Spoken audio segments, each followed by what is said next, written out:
Peace to the 12, man. Y'all see this title, right? The Native Siberian Genocide. Yeah, that's correct. The Native Siberian Genocide. A lot of you guys probably never heard of this, and I decided I'm going to start covering the atrocities done to the world over by the Idumeans. All right, so anyway, this video is actually inspired. Me doing this video is actually inspired by some random thing that popped up on my YouTube, which was that Chechens are not like Russians, right? And I saw this comment, and this inspired me to do this entire video. This comment said, in the USA are living many different different people. Why don't you discuss the DNA diversity of the USA people? Instead, you are discussing about the difference of native Russians people.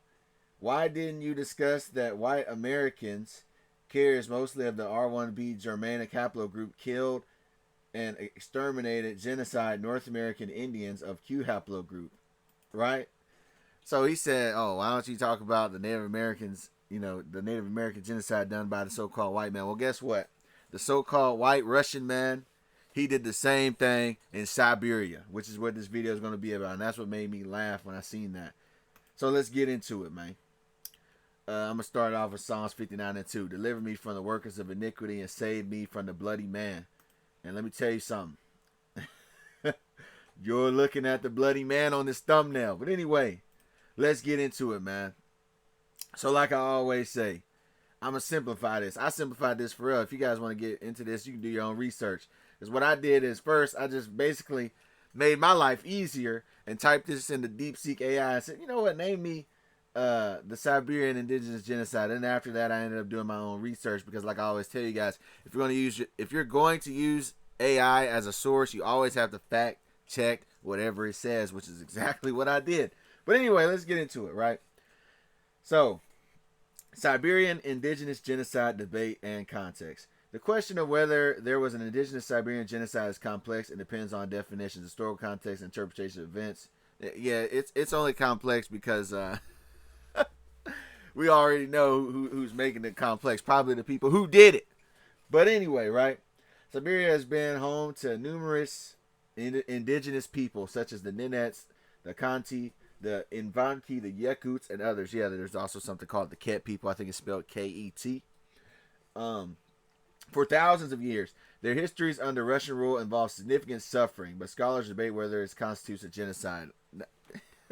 yeah. I wonder what ethnicity these scholars are. But anyway, so Russian expansion into Siberia in the 16th and 19th centuries. Check this out. The Russian conquest of Siberia beginning in the late 1500s involved violence, forced assimilation, and disease outbreaks that decimated indigenous populations. While not systematically exterminatory like other colonial regimes, Russia's rule often imposed heavy tributes, land dispossession, and cultural suppression. In the 20th century, the Soviet era brought forced collectivization, sedentarization of nomadic groups, of repression of shamanistic traditions. The Stalinist period saw purges of indigenous leaders and intelligentsia. Environmental destruction, industrialization, nuclear testing further harmed indigenous communities. And many Siberian languages and traditions were eroded due to Russification policies. Some groups saw population declines due to disease, alcoholism, and displacement. Right? And there's actually a little artwork right here. As you can see, here are the so-called Blanco Russianos, the white Russians, versus, as you can see, the indigenous Siberian people. Which, by the way, man, I might do another video on this. But, man, the parallels between what they did to the Siberians, to the native Siberians, is very similar to what happened to the North American Indians. But anyway, let's get into it. Let's get into some of these atrocities, right? Yes, it is a well-documented historical fact that Russian Cossacks, or Cossacks, however you say that, or Cossacks, under the leadership of Yermak Timofeyevich, and in subsequent conquest, engaged in violence and slaughter against indigenous populations, particularly in the Ob River Basin. This includes the conquest of the Khanate of Sibir, where Yermak and his forces defeated Khan Kuchim Tartars and established Russian control over the region. Right? Yermak, a Cossack leader, played a pivotal role in the initial Russian expansion into Siberia. He was contracted by the Stroganov family, who sought to extract natural resources from the region and led an expeditionary force that included 840 men. Yermak and his forces engaged in battles with local tribes, including the Tartars under Khan Kuchum. While some sources portray Yermak as a hero, the conquest was characterized by violence and the subjugation of indigenous populations. After Yermak's death, Russian Cossacks continued to push eastward, encountering resistance from various Siberian tribes. These conflicts often resulted in battles and the destruction of native villages. The Khamat of Sibir, a large area of territory with a diverse population, was the target of Yermak's initial campaign. The conquest and subsequent Russian colonization led to significant changes in the social and political landscape of the region. Yeah, they wanted the resources of the Siberians, and they didn't care how they got them, and then they killed a bunch of them. All right, and we're going to get into that in a minute. Check this out. Where are we at? Let's go to this right here. It says, by the mid, and this article right here comes from this Warfare History Network, Russia's Conquest of Siberia. So, by the mid 1860s, the Russian population of Siberia numbered in the millions. As the Russian population increased, native populations suffered drastic decreases. With them, the Russians brought diseases previously unknown in Siberia, such as smallpox. Some native people, such as the Tungus and Yakut, lost as much as 80% of their population to disease. So they killed off 80% of a native population with diseases that they brought over, and I'm sure they brought it over intentionally. Just like when you study them giving the smallpox blankets to the natives in the Americas, right? Like I said, it's really no different, all right? Esau gonna do what Esau do wherever he around the globe, right? Up until the 1930s, the process of which Russia acquired Siberia was referred to as conquest, because it was. But political expediency in the 20th century required a less negative connotation, and so the conquest was referred to as annexation. You see that? Oh, yeah, we annexed it. They conquested it. For this reason, the Soviet Union portrayed it as a voluntary union of the native Siberian populations with the greater Russia population. Yeah. Yermak, the Cossack who opened the door to Siberia, attained the status of a national hero. Yeah, a national hero. His expedition had a profound and far-reaching effect on Russian history. It sure did. By the late 17th century, Russia's borders were similar to those the country has now. Right? So the reason it got as big as it did, they took over Siberia and got rid of the native population. That's what they did. All right, there's a few still around, but we already know when you think of Russia today, you think you think of a certain phenotype. I'll just say that. And here are some of the natives I just wanted to mention. The Tunguisk peoples. I'm probably pronouncing all that wrong. I don't speak that. But anyway, the Tunguisk peoples are an ethno-linguist group formed by the speakers of the Tunguisk languages. They are native to Siberia, Mongolia, and China. The language family is divided into two main branches, northern and southern Tunguisk. And here they are right here. The Tungus. Right? Here they are right here. Here's some more of the Yakuts. There's a term referring to several related things. The people, the language, and the territory of the Sakha Republic, also known as Yakutia in Russia. Right? So there are the Yakut people as well. Here's a picture of them. Here are the Yakuts. Let's look at this guy named as Vladimir Atlasov. A Cossack explorer, he did indeed lead punitive expeditions in Kamchatka, particularly in the 1690s and early 1700s, to enforce the fur tax on the indigenous population. He was known for his aggressive tactics, which included brutal raids and killing of entire clans. Right? Let me say that again. Brutal raids and killing of entire clans. Yeah. Genocide. Who resisted the fur tax demands. Explorers Podcast explains that Atlasyov's policies, which were characterized by hard-handed reproach, led to the uprising and constant dangers for his men. They talk about was it a genocide? Other than the UN Genocide Convention, genocide includes acts including to destroy a group in whole or in part. Well, we just saw it, killing of entire clans, right? Uh, Forced assimilation, suppression of languages could fit this definition, which is what they did to the Siberian peoples. However, unlike cases such as Holocaust of Armenian genocide, there was no explicit systematic extermination campaign targeting the Siberian indigenous group. Some scholars argue that it was a cultural genocide or ethnocide, while others see it as a harsh colonial subjugation rather than outright genocide. Yeah, you can call it whatever you want. End of the day, they went somewhere where they ain't from, and they killed a bunch of people for their land, for their minerals, for their resources. Period. Like they do every damn where else. But anyway, let's continue on. And yeah, for those that say, oh well, you know, that's just colonialism. That's just colonialism under the crown, or that's just, you know, how they do it in capitalism. Well, guess what? The communist Joseph Stalin, he was doing the same thing to him, man. All right, let's get into that. Yes, Stalin's forced collectivization in the Soviet Union did significantly impact traditional reindeer herding and hunting economies, leading to mass starvation and other devastating consequences. So yeah, he starved them out, the indigenous Siberians. Joseph Stalin did, right? In the 1930s, the Soviet government under Stalin implemented a policy of collectivization, forcing peasants to join collective farms and giving up their private land and livestock. The policy severely disrupted traditional nomadic and hunting practices in the north, including reindeer herding, which was a vital way of life for many indigenous communities. Herding reindeer was a traditional occupation in the north, but collectivization forced herders to join collective farms, leading to a decrease in the number of reindeer herds and an increase in bureaucratic control. Some collectivized reindeer herders were forced to herd more reindeer than were needed, leading to overgrazing and other ecological problems. The forced collectivization and subsequent disruptions to traditional economies led to widespread starvation and famine, particularly in regions with a strong dependence on herding and hunting, which, as the Ukraine and others areas of the Soviet Union, right?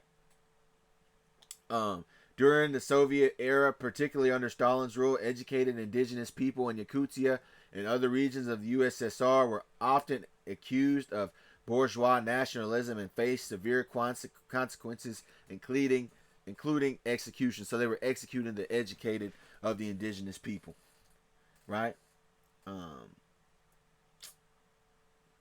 Educated individuals such as intellectuals, writers, and artists were seen as potential leaders or influencers within their respective national groups. The Soviet authorities feared that these individuals could foster national consciousness and potentially undermine Soviet control. By accusing them of bourgeois nationalism, the regime could justify the repression and reprove potential threats of Soviet authority. Accusations of bourgeois nationalism led to arrest, imprisonment, exile, and execution. Many members of the Yakut intelligentsia, for example, were denounced and punished for expressing their cultural identity. Yeah. Collectivization, the forced collectivization of agriculture disrupted traditional Yakut livelihoods and faced resistance, which was often met with brutal suppression. The early Soviet policy aimed to promote local languages and cultures, but later faced reversals and purges, demonstrating the complex and sometimes contradictory nature of Soviet nationalities' policies. Shamanism was suppressed. Yakut shamanism, a central part of their traditional culture, was targeted as part of the campaign against bourgeois nationalism and seen as incompatible with Soviet ideology. Soviet era witnessed the tragic persecution of many educated indigenous people in Yakutia and other regions who were accused of bourgeois nationalism simply for expressing their cultural identity or pursuing their national interests within the framework of the Soviet system. Yeah, and the only reason they even had to operate in that framework in the first place was due to the colonization, subjugation, rape, robbery, and murder of the, like I said, the Blanco Rusianos. In total, the Soviet Union tested 130 nuclear weapons in the area between 1954 and 1990. Yeah, they say they tested nuclear weapons on the indigenous lands, which these things had side effects which led to higher rates of different types of cancer to post-irradiation effects. Right? Where else I got, man? They also when they did the Industrial Revolution in their country, same thing. They did a lot of damage to them, just like it happened in America. Um, Large scale industrial projects like the Balko Armor Mainline BAM in Siberia had significant negative impacts on local communities of the environment. The construction of the BAM involved a massive influx of workers and led to the establishment of numerous towns and settlements along the railway. This development often resulted in the displacement or disruption of indigenous communities, particularly those with traditional nomadic lifestyles, like the Evenki people. The project also led to the loss of traditional hunting and herding grounds for some indigenous groups. Right? It caused pollution, it caused all type of problems, man. The BAM project led to the sedentarization and assimilation of some indigenous populations, disrupting traditional ways of life and cultural practices. Yeah. And even in modern day, right, as far as we're alive today, which the same thing applies to America. In the 21st century, oil, gas, and mining corporations, often state-backed, destroy indigenous lands without consent. Activists like Yana Tanagashiva, Shore People, have documented how pollution and land seizures led to community collapse. So to this very day, to the 21st century, the time that we are living in today, they still destroy and invade lands for oil, gas, and mining things without their consent. And that is another thing they're trying to do here. Like there's certain places, like I know in Cheyenne, Wyoming, and different parts in America where they're still trying to take resources from natives to this very day. So yeah, man. And this makes me think of all the scriptures that I got. I always bring them up all the time. And I'm going to get it again. Habakkuk 2:5. Indeed, wide portrays him. He is arrogant and never at rest, because he is as greedy as the grave, and like death is never satisfied. He gathers to himself all the nations and take captive all the people. Now I wonder who the hell does that. Who takes captives all the people and gathers himself to all nations? I don't know. Who's in South Africa? Who's in the Americas? Who's in Australia?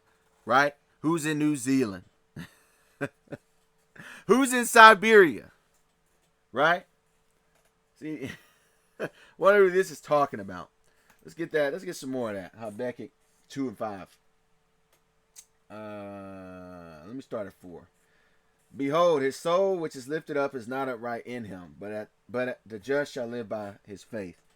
Yea, also because he transgresses by wine, he is a proud man, neither keepeth at home, who enlargeth his desire as hell, and is as death. Yeah, he surely is as death, and cannot be satisfied, but gathereth unto him all nations, heapeth unto him all people.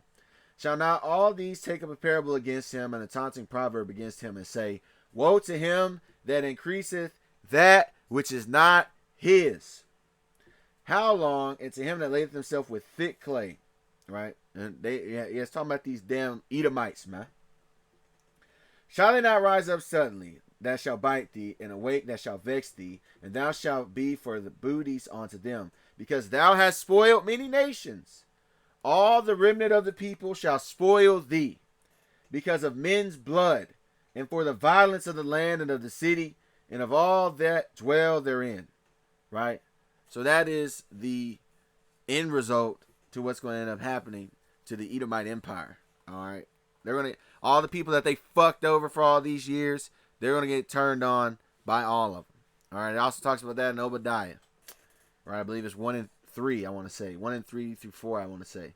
But anyway, so rather it's in the United States, how they killed 56 million indigenous people, or if it's Australia, who is now 87% of the population of Australia, and they all look like that, even though the original Aboriginal Australians look like this. Or rather it's in New Zealand, when they're all over the place in New Zealand, even though the Maori people were originally there, right? Because they had a Maori genocide, right? Mass murder and enslavement of the Maori people, indigenous ethnic group of mainland New Zealand, right? Or if it's them, Israel, right? Who does the Gaza genocide, where they say they've killed, they say 50,000. Even I think Trump said 500,000 or something, So yeah, there is no difference. Back to that comment talking about, why don't you talk about there is no difference. They've done the same thing no matter where the hell they're at. That's always what ends up happening. All right. Esau's just out here, living out his blessing, living his best life, living his blessing. And he was blessed with the sword. Right? Genesis 27:38 speaks about this very clearly. And Esau said unto his father, Hast thou but one blessed my father? Bless me, even me also, O my father. And Esau lifted up his voice and wept. And Isaac his father answered and said unto him, Behold, thy dwelling shall be of the fatness of the earth, and of the dew of heaven from above. And by the sword shalt thou live, and shalt serve thy brother. And it shall come to pass, when thou shalt have the dominion, thou shalt break off the yoke from off his neck. Right? So his blessing was to live by the sword, and he was blessed to have the fatness of the earth. Right? Well, this damn person, they have all the lands. They're every damn where. Look at this. Countries of large white European descent. Look at this. They're every damn where. Right? That's the fatness of the earth that Esau was blessed with. Right? He's living out his blessing. And he was blessed with the sword. What does that mean he was blessed with the sword? He was blessed with the tool, the weapon. A sword means what? Military power, violence, destruction. Right? Guess what? Like I said, a sword is a tool. So is a firearm. That's a tool. Right? To execute military power, violence, and destruction. That's his blessing. He's living out his blessing to this day. Well, guess what? Those who live by violence, there's a saying, those who live by violence will, perish by violence. Those who view war and violence as a solution to their problems will likely die a violent death. Well, does that talk about that in the scriptures? Absolutely it does. Revelation 6:4. First of all, the red horse is, once again, that's the power of the Edomites. Why? Esau came out red, right? He's known as the red one. Revelation 6:4. And there went out another horse that was red, and power was given to him that sat thereupon to take peace from the earth, and that they should kill one another. And there was given unto him a great sword. See that sword he was given. Esau living out his blessing once again. Guess what? That sword that these Edomites were given is double-edged, meaning it's sharp on both sides. And one day that sword is going to cut the artery of the wielder. Right? It speaks about this in the scriptures. Obadiah 1:1. The vision of Obadiah. Thus saith the Lord Yahawah concerning Edom. We have heard a rumor from the Lord Yahawah, and an ambassador is sent among the heathen. Arise ye, and let us rise up against her in battle. Obadiah 1:15. For the day of the Lord is near upon all the heathen. As thou hast done, it shall be done unto thee. Thy reward shall return upon thine own head. So the same things they did to people, and it's going to double back on them. Right? That's why you have all these people trying to say, oh, bygones be bygones. We're all one through Jesus Christ, man. No. If anybody is familiar with the scriptures, they tell you straight up that, the people that did these things, they're going to be done back to them. Why? Because that's what's called justice. Right? You go to Deuteronomy 30, I believe. It talks about how the Most High put the curses on Israel, right? On the Israelites, the real ones. And that when he turns the curses off of us, he's going to put them on the people that oppressed us. Right? And since that hasn't happened to them yet, that's coming. But nonetheless, let's continue on. Matthew 26:52. Then said yahawashi unto him, Put up again thy sword into his place, for all they that take the sword shall perish with the sword. Right? Because those that live by the sword will ultimately die by the sword. That's Revelations 13:10. He that leadeth into captivity shall go into captivity. He that killeth with the sword must be killed with the sword. Here is the patience and the faith of the saints. So that's the only result of the people that chose to live by the sword. Let's go to Habakkuk 2:6-12. Shall not all these take up a parable against him, and a taunting proverb against him, and say, Woe to him that increaseth that which is not his? How long unto him that layeth himself with thick clay? Shall they not rise up suddenly that shall bite thee, and awake thee, that shall vex thee, and thou shalt be for booties unto them? Because thou hast spoiled many nations, all the remnant of the people shall spoil thee, because of men's blood, and for the violence of the land, and of the city, and of all them that dwell therein. Woe to him that coveteth an evil covetousness to his house, that he may set his nest on high, that he may be delivered from the power of evil. Thou hast consulted shame to thy house by cutting off many people, and hast sinned against thy soul. For the stone shall cry out of the wall, and the beam out of the timber shall answer it. Woe to him that buildeth a town with blood, and establisheth a city by iniquity. And I'm going to end this by saying, let's go to Sirach, also known as Ecclesiasticus 10:8. Because of unrighteous dealings, injuries, and riches got by deceit, the kingdom is translated from one people to another, right? And these crimes are sitting there stacking up. It's only a matter of time, man. But yeah, man, that's the native Siberian genocide for those of you that didn't know about it. So anyways, man, with that, I say once again, peace to the 12. And I want to give all praises, honor, and glory to the Heavenly Father, the Most High, whose name is Yahawah, in the name of his only begotten Son, yahawashi. Yahawah is the name of the Heavenly Father, who the world commonly calls God. And yahawashi is the Savior of the nation of Israel, who the world commonly calls Jesus Christ. I want to say shalom, which means peace. You people that are out there listening and learning, you brothers doing this work, truth, sincerity. And to you elders that's been doing this thing before me, man. I'm going to get up on out of here. Gone. Shalom.